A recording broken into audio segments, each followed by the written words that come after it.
টঙ্গীর তুরাগ তীরে লাখো মুসল্লির জুমার নামাজ আদায়, দেশ ও জাতির মঙ্গল কামনায় দোয়া, দিনের মেহনতে পরকালীন মুক্তি লাভের আশা। সরকার ব্যর্থ হলে অভ্যুত্থান ব্যর্থ হবে, দ্রুত নির্বাচনের দাবি বিএনপি নেতার। ফ্যাসিবাদ ঠেকানোর ঘোষণা জামাতে আমিরের। গণহত্যার বিচার দাবিতে ছাত্র শিবিরের গণমিছিল। স্বতন্ত্র বিশ্ববিদ্যালয়ের দাবিতে ফের সড়ক অবরোধ তিতুমির শিক্ষার্থীদের। মহাখালী থেকে গুলশান যান চলাচল বন্ধ, অনশন চালিয়ে যাওয়ার ঘোষণা। জলাবদ্ধতা নিরসনে 10 কোটি টাকাই জলে। আওয়ামী লীগ সরকারের বিরুদ্ধে চট্টগ্রামে খাল খননের নামে ব্যাপক লুটপাটের অভিযোগ। পরিদর্শনে গিয়ে উপদেষ্টার ক্ষোভ। এবং মহাপার্বণের অপেক্ষায় লেখক পাঠক, কাল শুরু হচ্ছে অমর একুশে বইমেলা। উস্কানিমূলক লেখা প্রকাশ ঠেকাতে থাকবে নজরদারি, সিসিটিভির আওতায় পুরো এলাকা।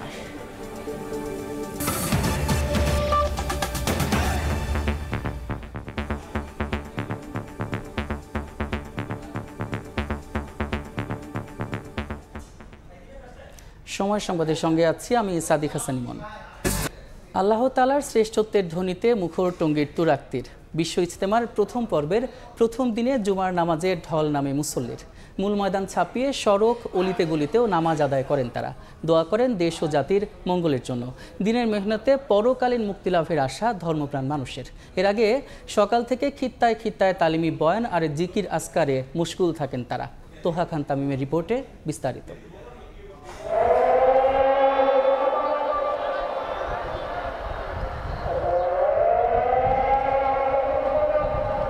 আল্লাহু আকবার ধ্বনিতে মুখরিত টঙ্গীর তুরাগ তীর। মহান রবের বড়ত্ব আর শ্রেষ্ঠত্ব প্রকাশে এ যেন এক মহাসম্মিলন।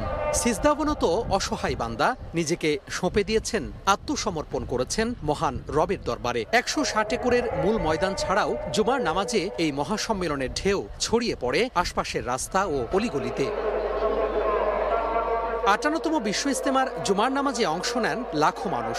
বড় এ জামাতে অংশ নিতে পেরে নিজেদের সৌভাগ্যবান মনে করেন মুসল্লিরা। নামাজ শেষে দোয়া করেন দেশ ও জাতির কল্যাণের জন্য। এত বড় একটা জুম্মার নামাজ আদায় করার তৌফিক দান করছে, এটা আল্লাহ তাআলার কাছে আমরা নেয়ামতের শুকরিয়া। সমস্ত মুসলমানের মধ্যে যে হামদরদ তৈরি হয়ে যায়, মহব্বত যায়, এটাই আমরা চাই আল্লাহ তাআলার কাছে। সারা বিশ্বের মানুষের জন্য দোয়া করব যেন সবাইকে যেখানে যেভাবে আছে সবাই যেন শান্তিপূর্ণভাবে বসবাস করতে পারে। এর আগে বাদ ফজর পাকিস্তানের শীর্ষ এক আলেমের বয়ানের মধ্য দিয়ে শুরু হয় দিনের কার্যক্রম। সকাল থেকে কুয়াশার চাদরে আড়াল থাকে সূর্য, বাতাস বাড়িয়ে দেয় শীতের তীব্রতা। তবে বেলা বাড়ার সঙ্গে সঙ্গে ঝলমলে হয়ে ওঠে পরিবেশ। দিনের এই মেহনত যেন পরকালীন মুক্তি লাভের কারণ হয় সেই আশা অংশগ্রহণকারীদের। আমাদের এই হেদায়েতের ক্ষুধা, এই ক্ষুধাকে যেন আমরা বক্ষণ করতে পারি। আমাদেরকে সকল গুনাহ থেকে আল্লাহ তাআলা মাফ করে দেন এবং জান্নাতে নেওয়ার জন্য আল্লাহ যেন কবুল করিয়ে নেয়। বিশ্ব ইজতেমাকে জুড়িয়া করি সমস্ত বিশ্বের মুসলমানদের হেদায়েতের ফসলা আল্লাহ তাআলা যেন করিয়া দেয়। ইজতেমার প্রথম পর্বের প্রথম ধাপে অংশ নেন 41 জেলা ও ঢাকার একাংশের মানুষ। ময়দানের আশপাশের এলাকায় নেওয়া হয়েছে নিশ্ছিদ্র নিরাপত্তা ব্যবস্থা। লাখো মানুষের গণজামায়াতে ধর্মপ্রাণরা বলছেন, জুমার নামাজের কাতারের মতো বৈষম্যহীন আর ঐক্যের সমাজ প্রতিষ্ঠা করতে কাজ করবেন তারা। 2 ধাপের টানা 6 দিনের বিশ্ব ইজতেমার প্রথম পর্ব শেষ হবে আগামী 5 ফেব্রুয়ারি। তোহা খান তামিম, সময় সংবাদ, টঙ্গী, গাজীপুর। এই মুহূর্তে টঙ্গীর ইজতেমা ময়দানে আছেন সহকর্মী আলামিন তুষার। সরাসরি যাচ্ছি তার কাছে। তুষার, কিছুক্ষণ আগেই কিন্তু আসরের নামাজ শেষ হলো এবং যেমনটা আসলে বলা হয়েছিল যে আসরের নামাজের পরপরই কিন্তু মাওলানা জোবায়ের যিনি রয়েছেন তিনি আসলে বয়ান করবেন এবং সেই বয়ান কিন্তু শুরু হয়ে গেছে। কিছুক্ষণ আগে থেকেই এই বয়ান শুরু হয়েছে এবং আমরা যেমনটা জানি যে এই ধরনের বয়ানের মাধ্যমে কিন্তু যারা আসলে যিনি মুরব্বী যারা থাকেন তারা কিন্তু আসলে সাধারণত এই বার্তাটা দেওয়ারই চেষ্টা করেন যে যেহেতু মহান আল্লাহ তাআলা নবী রাসূলদেরকে এই পৃথিবীতে পাঠিয়েছেন, তার ধর্ম ইসলামকে তিনি আসলে প্রচার করতে চান এবং সেই জায়গা থেকেই কিন্তু মূল যে কাজ সেই কাজগুলোকে মাথায় রেখেই কিন্তু এই ধরনের যে ইজতেমা বা মজমাগুলো হয় সেটা কিন্তু আসলে পরিচালিত হয় এবং বয়ানের মধ্যেও কিন্তু তেমন জিনিসগুলো আমরা শুনতে পাচ্ছি মাইক্রোফোনের মাধ্যমে বা মাইক সিস্টেমের মাধ্যমে যেই কথাগুলো আসছে আমাদের কানে, সেখান থেকে কিন্তু সেটাই বোঝা যাচ্ছে যে এই ধরনের যে বয়ান, তার মাধ্যমে যেহেতু মহান আল্লাহ তাআলা জিন এবং মানুষ জাতিকে তার ইবাদতের জন্যই তৈরি করেছেন, সেই জায়গাটিকেই কিন্তু আসলে তারা তৈরি করছেন। এবং যেমনটা আমরা জানতে পেরেছি যে এখন যে মাওলানা জুবায়ের যিনি তার বয়ান বলছেন, এবং আসরের পর থেকে সেই বয়ান শুরু হয়েছে, এবং মাগরিবের পরবর্তী সময় কিন্তু আরও একজন মাওলানা যিনি রয়েছেন তিনি কিন্তু আবার এখানে আসলে বয়ান করবেন। এবং আজকে কিন্তু সেই মাগরিব বয়ানের পরেই কিন্তু আজকে আনুষ্ঠানিকভাবে যে আম বয়ান যেটি থাকে সেটি কিন্তু আজকে শেষ হবে সেই বয়ানের মাধ্যমে, এবং আগামীকালে বাদ ফজরের আবার বয়ানের মধ্য দিয়ে কিন্তু আগামীকালের যে আনুষ্ঠানিকতা সেটি কিন্তু শুরু হবে। সাধারণত যেহেতু আজকে শুক্রবার, সেই জায়গা থেকে যে পরিস্থিতি সেটি কিন্তু আমরা দেখতেই পাচ্ছি যে পুরো ইজতেমা ময়দান, গতকালও আপনাদেরকে দর্শক দেখিয়েছি যে গতকাল থেকেই কিন্তু পুরো অংশগুলো কিন্তু একদম লোকারণ্য। আজকেও কিন্তু যেহেতু শুক্রবার, আশপাশের জায়গাগুলো থেকে যার ছুটির দিন হিসাবে অনেকেই কিন্তু এখানে এসেছেন, এবং তারা কিন্তু প্রত্যেকেই যেমনটা আমরা অনেকের সঙ্গে যখন কথা বলছিলাম, তারা আমাদেরকে যেমনটা বলছিলেন যে আসলে মহান আল্লাহ তাআলার যে সন্তুষ্টি, সেই সন্তুষ্টি অর্জনের জন্যই তারা এখানটায় এসেছেন। এবং আমরা যেমনটা দেখেছি যে শুধু এমনটা নয় যে আশপাশের যে এলাকাগুলো যেহেতু অনেক মানুষের জমায়েত, সেই জায়গা থেকে এখানে পুরো অংশটিকে কিন্তু 7,000 জন আইনশৃঙ্খলা রক্ষা বাহিনীর সদস্য যারা রয়েছেন তারা কিন্তু পুরো অংশটিকে ঘিরে রেখেছেন যেন কোনো ধরনের আইনগত জায়গা থেকে কোনো ধরনের সমস্যা না হয়, এবং কোনো ধরনের সমস্যা যেন না হয়। তো এই ছিল এইখান থেকে, অর্থাৎ টঙ্গীর তুরাগ নদের পাড় থেকে আমার কাছে সব শেষ তথ্য। সরাসরি যুক্ত ছিলাম বিশ্ব ইজতেমা প্রাঙ্গণে। অন্তর্বর্তী সরকার ব্যর্থ হলে গণ অভ্যুত্থানও ব্যর্থ হবে, তাই দ্রুত প্রয়োজনীয় সংস্কার শেষে নির্বাচন দেওয়ার আহ্বান জানিয়েছেন বিএনপি চেয়ারপারসনের উপদেষ্টা ও আইনজীবী AM মাহবুব উদ্দিন খোকন। সকালে নোয়াখালীর চোনাইমুড়ি হাফিজিয়া এতিমখানা ও কাওমি মাদ্রাসা মিলনায়তনে এক অনুষ্ঠানে প্রধান অতিথির বক্তব্যে তিনি কথা বলেন। তিনি বলেন, যারা দ্রুত নির্বাচন চায় না তারা গত 15 বছরের আন্দোলন এবং শহীদদের রক্তের সঙ্গে বেইমানি করছে। বাংলার জনগণ তা মেনে নেবে না। দেশকে মৌলবাদী রাষ্ট্র আখ্যা দিতে বিদেশি ষড়যন্ত্র চলছে বলেও উল্লেখ করেন খোকন।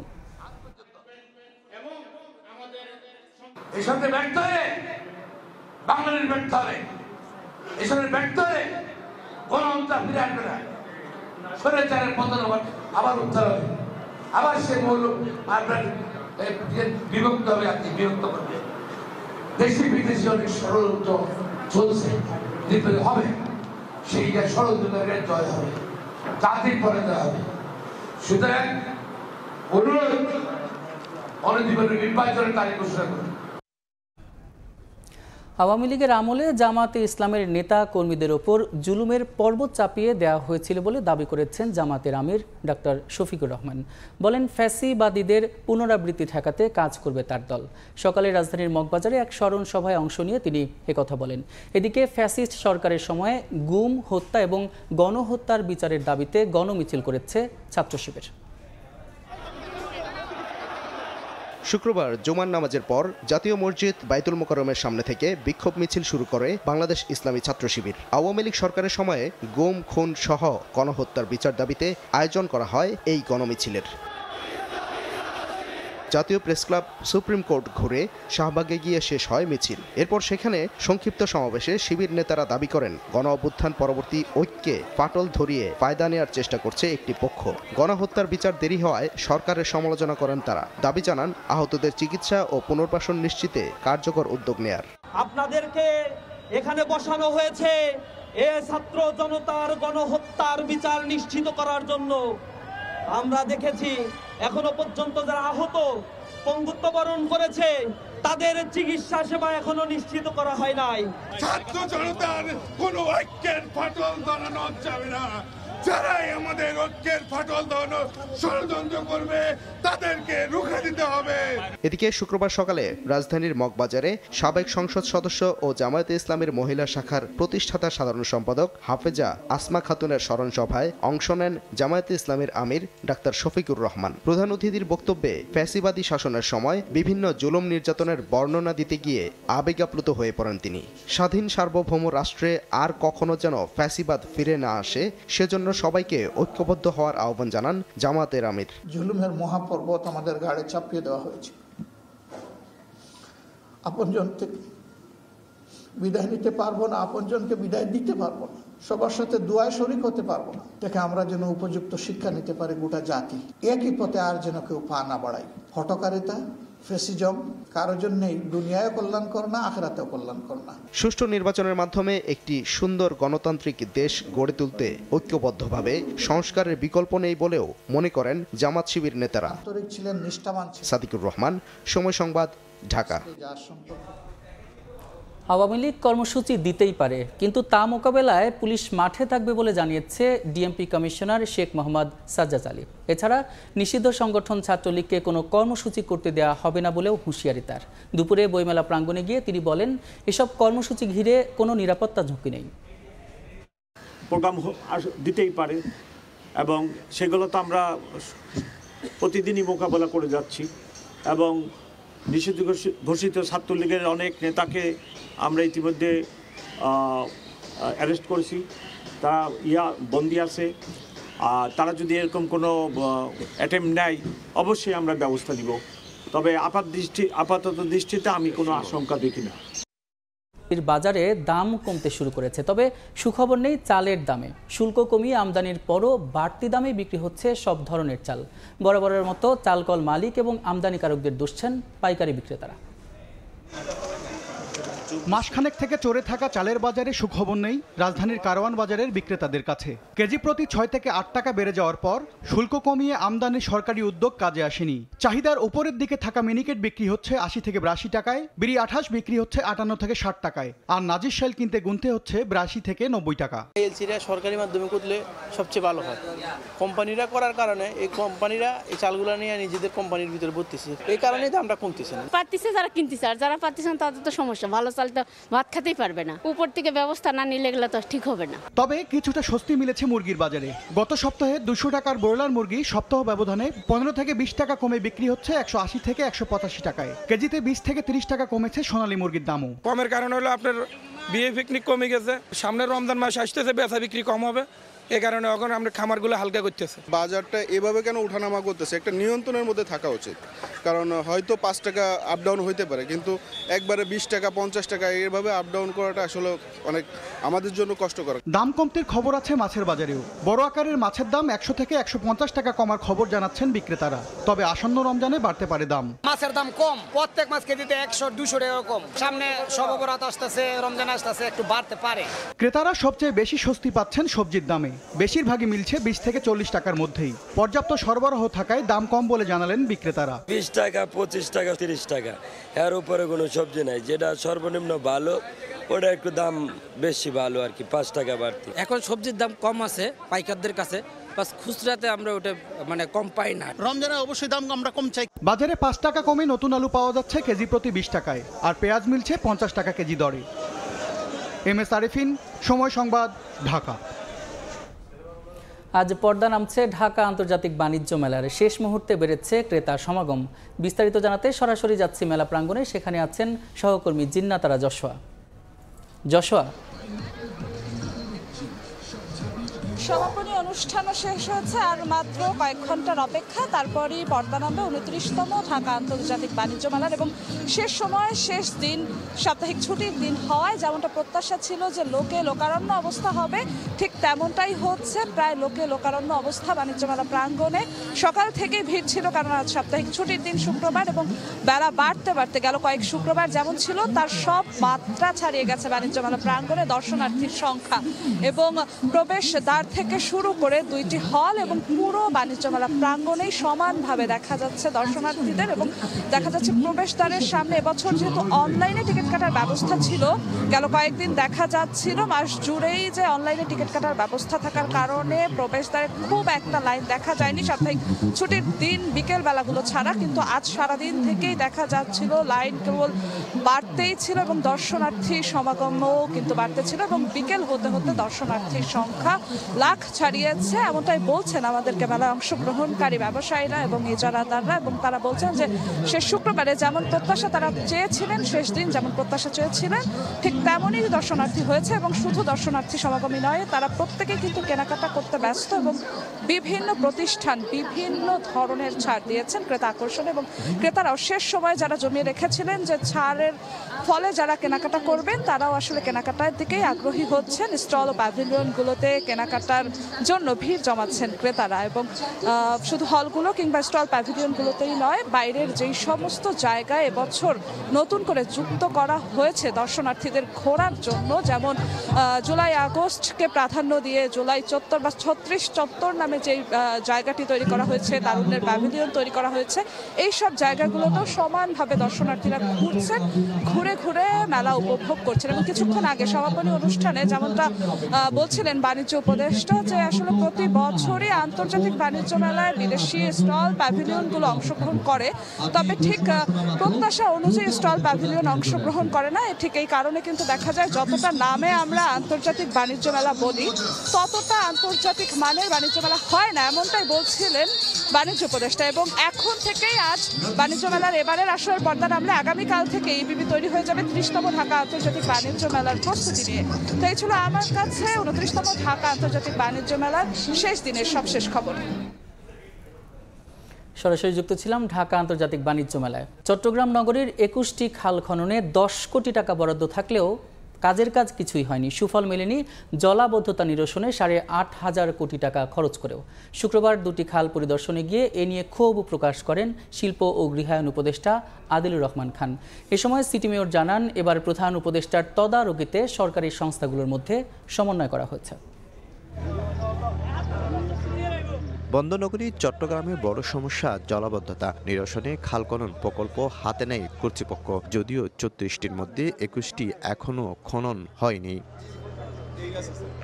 এর আগে নগরীর বিভিন্ন খাল পরিদর্শনে আসেন 3 উপদেষ্টা। এবার ছুটে এলেন শিল্প এবং গৃহায়ন ও গণপূর্ত উপদেষ্টা আদিলুর রহমান খান। শুক্রবার সকালে চট্টগ্রামের বারোইপাড়া ও সুন্নিয়া মাদ্রাসা খাল পরিদর্শন করেন উপদেষ্টা আদিলুর রহমান খান। জানান, বিগত সরকারের আমলে জলাবদ্ধতা ও খাল খননের নামে অনিয়ম, দুর্নীতি ও লুটপাট হয়েছে। 21টি খাল খননে নতুন করে দেয়া হয়েছে 10 কোটি টাকা বরাদ্দ। জলাবদ্ধতা এগুলির দিকে কোনো খোঁজ করা হয়নি, ব্যাপক লুটপাটের শিকার হয়েছিল। আগামী বর্ষার আগে যেন এটা একদম চলে যাওয়ার মতন অবস্থা হয়, এই বর্ষার পরের বর্ষার আগে সেই জায়গায় আমরা নিয়ে যাওয়ার জন্য কাজ করছি। এ সময় মেয়র জানান, প্রধান উপদেষ্টার তদারকিতে সরকারি সংস্থাগুলোর মধ্যে সমন্বয় তৈরি হয়েছে। আমাদের সাথে সিডিএ, পানি উন্নয়ন বোর্ড, ওয়াসা সহ অন্যান্য সেবা প্রদানকারী সংস্থাগুলো আছে, তাদের সাথে একটা সমন্বয় এর মাধ্যমে আমরা কাজ করছি। আমরা আশা করছি এই সমন্বয়ের মধ্যে দিয়ে আমরা একটা ভালো রেজাল্ট আশা করতে পারি। চট্টগ্রামের জলাবদ্ধতা নিরসনে 3 সংস্থার সমন্বয়ে 14,000 কোটি টাকা মেগা প্রকল্প হাতে 8,000 কোটি টাকা খরচ হলেও দৃশ্যমান হয়নি উন্নয়ন। শফিকুল আলম, সময় সংবাদ, চট্টগ্রাম। কাল পর্দা উঠছে মাসব্যাপী অমর একুশে বইমেলার। এখন থেকেই চলছে শেষ মুহূর্তের প্রস্তুতি।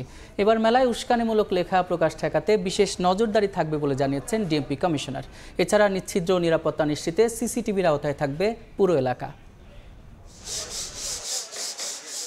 কেউ কাঠকাটায় ব্যস্ত, কেউ আবার দিচ্ছেন তুলির আঁচড়, কেউ তাকে তাকে সাজাচ্ছেন বই। ধীরে ধীরে সেজে উঠছে বাংলা একাডেমি প্রাঙ্গণ। হাতুড়ি, পেরেক আর রং তুলি নিয়ে স্টল সাজানোর কাজে ব্যস্ত শ্রমিকরা। তাদের কাজের গতি বলে দিচ্ছে দরজায় কড়া নাড়ছে বাঙালির প্রাণের অমর একুশে বই মেলা। বছরে একবার আসে তো মোটামুটি আনন্দ সহিত আমরা কাজ করি। অনেক ভালো লাগতেছে, কাজ করতেছি।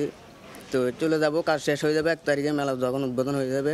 বিগত কয়েক বছরের তুলনায় বাণিজ্যিক হবে এবারের মেলা, এমনটাই প্রত্যাশা প্রকাশকদের। একটা পাঠক একটা স্টলে আসলে অনেকগুলো স্টলকে একসাথে পাবে, সেদিক থেকে এবার মেলা অন্যান্য বারের তুলনায় একটু বাণিজ্যিক হবে বলে আমরা আশা করি। পাঠকদের জন্য প্যাভিলিয়ন স্বরূপ আমাদের বিভিন্ন চমক থাকবে, যে চমকগুলো পাঠকরা আমাদের স্টলে আসলে পাবেন। পরিবেশ পরিস্থিতি বিবেচনা করে আসলে কিছু বোঝা যাচ্ছে না যে কি হতে পারে, কি মানুষ একটু আতঙ্কের মধ্যে আছে। শুক্রবার সকালে মেলার সার্বিক নিরাপত্তা ব্যবস্থা দেখতে আসেন ডিএমপি কমিশনার। জানান, 24 ঘন্টা বিশেষ নজরদারির আওতায় থাকবে পুরো এলাকা। কোনোরূপ বিস্ফোরক দ্রব্য, দাহ্য পদার্থ মাদক যাতে প্রবেশ না করে তাদের জন্য আমাদের ব্যাপক তল্লাশি থাকবে এবং কোনো বইয়ের ভিতরেই উস্কানিমূলক কথা লেখা আছে এটার জন্য ওরা স্ক্যানিং করে ভেটিং করে স্টলে উপস্থাপন করেন। আপাতত দৃষ্টিতে আমি কোনো আশঙ্কা দেখি না। এবারের বইমেলা হবে পলিথিন মুক্ত।